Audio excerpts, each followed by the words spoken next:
예, 안녕하세요. 7월 20일입니다. 지난 이틀 동안 말씀 묵상을 올리지를 못하였습니다. 보스턴을 다녀오느라고 장거리 여행이라서 그런지 그 피로가 쉽게 풀리지 않더라고요. 그래서 오늘 다시 이렇게 또 새로운 마음으로 또 하나님의 말씀을 묵상하고 그 말씀을 같이 나눌 수 있어 이렇게 감사를 드립니다. 우리 삶에서 우리가 실패하고 좌절하고 또 이렇게 몸이 아프거나 또 어려운 일을 당할 때 일어날 수 있는, 소생할 수 있는 이 어린아이의 손이 그 아버지의 손 안에서 이렇게 자라나가는 것처럼 성장할 수 있는, 우리가 어려움도 또 여러 가지 환경 속에서 배우면서 깨달으면서 배워나가는 그러한 과정에서 가장 중요한 것은 신뢰, 기대, 의존. 누구를 신뢰하고 누구에게 기대하고 누구를 의존하는가, 이것이 성장의 요인이라고 저는 생각을 합니다. 성장을 할 수 있으려면 그 신뢰할 수 있는 대상이 있어야 됩니다. 근데 많은 사람들이 희망을 가지고 신뢰하고 기대하고 의존하는 그 대상을 눈에 보이는 우상들을 쫓기 때문에 문제가, 그게 죄가 되는 거죠. 내가 실패하고 좌절하고 어려움을 만나도 내가 기대하고 희망하는 것은 하나님입니다. 눈에 보이지 않는 하나님, 하나님의 약속, 예수 그리스도 성령님의 능력, 그것을 의지하고 내가 오늘 하루를 또 살아갈 수 있는 그 하나님 때문에 눈에 보이지 않는 암흑과 같은 곳일지라도 어려움 앞에 닥쳐 있을지라도 그 하나님 때문에 용기를 얻고 힘을 얻어서 오늘 하루 살아갈 수 있습니다. 물론 하나님이 기적적으로 어떤 문제를 해결해 주신다든지 병을 고쳐 주신다든지 그러한 능력을 체험한다면 더욱더 좋겠죠. 하지만 그 능력을 체험하기 전에 오늘 마가복음에서 나와 있듯이 예수에게로 나아가는, 예수를 신뢰하는, 예수의 이름을 부르는 그런 믿음이, 의지가, 의존이 우리들에게 있어야 될 줄로 믿습니다. 그 믿음을 가진 자가 복된 자, 복된 삶이죠. 똑같이 어려움을 경험합니다. 똑같이 시련을 경험합니다. 하지만 그 똑같이 시련과 어려움을, 좌절되는 일을 경험한다 할지라도 어떠한 사람들은 그 어려운 과정을 이겨낼 수 있고 어떠한 사람들은 포기하고 심지어 자살하는 사람도 있죠. 그 차이는 믿음의 대상, 의존의 대상이 누구인가입니다. 의존의 대상이 없기 때문에 삶을 포기하고자 하는 생각을 하게 되죠. 의존의 대상이 확실하다면 하나님, 예수님, 성령님이라면 그 의존의 대상 때문에 희망을 가지고 어렵게 한 걸음 한 걸음 내디딜 수가 있습니다.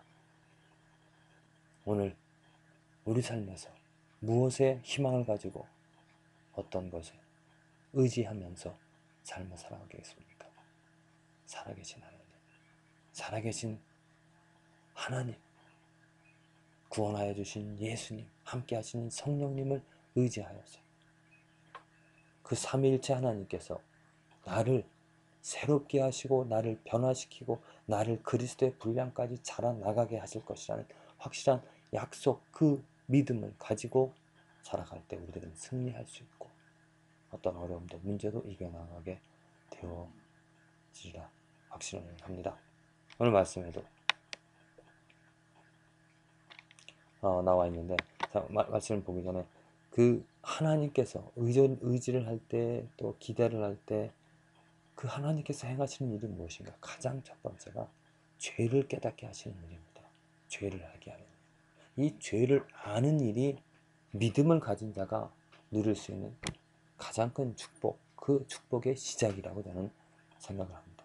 죄를 깨닫지 못하는 그 삶은 무엇이냐면 믿음의 대상 하나님을 의지하지 않고 다른 우상들을 의지하면서 살아가는 삶이라는 것. 오늘 말씀에서도 예레미야 16장 10절에 내가 이 모든 말로 백성에게 고할 때 무엇을 예레미야가 고하냐면은 하나님의 심판에 대해서 그 이스라엘 사람들에게 고하였습니다. 하나님께서 너희들에게 이방 민족들을 또 너희들을 죽게 하고 너희들에게 자유를 잃게 하여서 포로가 되게 하겠다는 그런 하나님의 심판을 고합니다. 그럴 때에 그들이 내게 묻기를 여호와께서 우리에게 이 모든 큰 재앙을 광포하심은 어찌미며 우리의 죄악은 무엇이며 우리가 우리 하나님 여호와께 범한 죄는 무엇이뇨 하거든. 지금 이스라엘 사람들은 무엇입니까? 이 죄를 모른다, 깨닫지 못하고 있다라는 사실이죠. 이게 얼마나 불행한 상태입니까? 죄를 행하면서 죄를 범하면서 죄악 가운데 살아가면서 악과 함께 하면서도 그것이 죄인 줄 모릅니다. 이게 비참한, 참으로 희망이 없는 삶입니다. 왜 죄인 줄 모릅니까? 물론 처음에는 죄인 줄 알았습니다. 이것이 죄인 줄 아는데 그 죄의 능력 때문에 죄 속에 거하다 보면 그 죄가 죄인 줄을 깨닫지 못하죠. 처음엔 죄인 줄 알았지만 자꾸 행하다 보면 당연히 여깁니다. 당연히. 하나님을 찾지 않고 하나님을 경배하지 않는 것 정말 무시무시한 심각한 죄입니다. 그런데 사람들은 뭐라 그럽니까? 당연히 여기죠. 교회 나가고 하나님 성경은 그것을 이상하게 생각을 합니다. 미련한 일이라고 손가락질하고 비난을 하죠.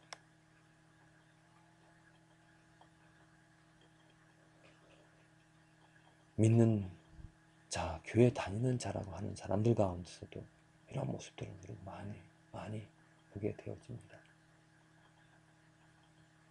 하나님을 찾는다, 하나님이 말한다 하면서도 자기 것을 내세우고 자기 것에 만족을, 하나님을 나의 삶을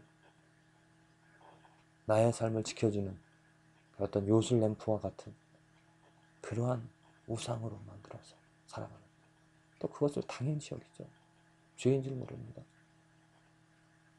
하나님을 위하여서 살아가지 않고 하나님을 생각지 않고 하나님을 신뢰하지 않고 하나님의 이름을 부르지 않고 살아가는 모든 것이 죄인이다. 우리들의 삶에 우리들이 하나님을 기대하면서 얻을 수 있는, 하나님을 신뢰하면서 우리가 받을 수 있는 축복, 첫 번째 그 시작은 죄를 깨닫는 성령님으로 인하여서 내 행하는 모든 것들 가운데서 나도 모르게 행하는 죄들이 무엇이고 또 무엇을 잘못하고 있는지를 깨달아 그 죄들을 고백하는 그 순간이 우리에게 참으로 축복된 순간이라고 믿습니다. 문득문득 성령님께서 깨닫게 하시는, 잘못된 것을 알게 하시는 그분의 음성에 민감하게 반응하여서 조그만 죄도 깨닫고 회개할 수 있는, 돌아설 수 있는, 그래야 해서 온전히 거룩해질 수 있는 저와 여러분들의 삶이 되어지기를 기도를 드립니다.